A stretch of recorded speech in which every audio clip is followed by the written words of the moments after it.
খাগড়াছড়িতে বাড়ছে শীতজনিত রোগের প্রকোপ। চলতি মাসের প্রথম 2 সপ্তাহে নিউমোনিয়ায় আক্রান্ত হয়ে মারা গেছে 4 শিশু। হাসপাতালে ধারণ ক্ষমতার 4 গুণ বেশি রোগী ভর্তি হওয়ায় চিকিৎসা দিতে হিমশিম খাচ্ছে চিকিৎসকরা। আক্রান্ত শিশুদের বেশিরভাগের বয়স 2 থেকে 8 মাস। শিশুদের নিয়ে অভিভাবকদের আরও বেশি সচেতন হওয়ার পরামর্শ চিকিৎসকদের।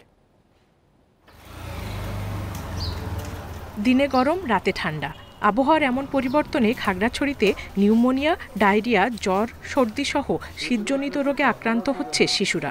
চলতি মাসের প্রথম 2 সপ্তাহে জেলায় নিউমোনিয়া আক্রান্ত হয়ে মারা গেছে 4 শিশু। প্রতিদিন সদর হাসপাতালে বহির্বিভাগে চিকিৎসা নিচ্ছেন কয়েকশো রোগী।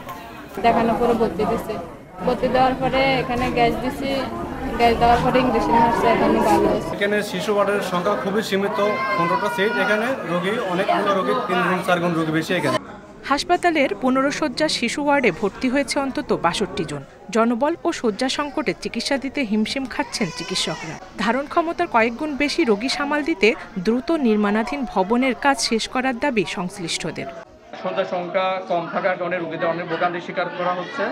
যদিও 250 বেড কাজে চলছে, সেটা যদি অতি দ্রুত সত্তর কাজ শেষ হয় তাহলে পরে আমাদের যে শয্যা সংখ্যা, রোগীদের বাচ্চারা যে ফ্লোরে থেকে সেবা নিতে হচ্ছে, সেটা অন্ততপক্ষে আমরা মুক্তি পেতে পারতাম। এদিকে আতঙ্কিত না হয়ে অভিভাবকদের শিশুদের বাড়তি যত্ন নেওয়ার পরামর্শ দিয়েছেন হাসপাতালের আবাসিক চিকিৎসক।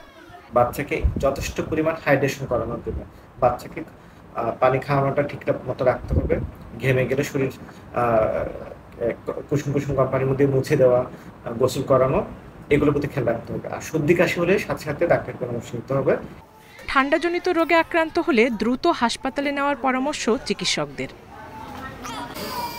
Independent news.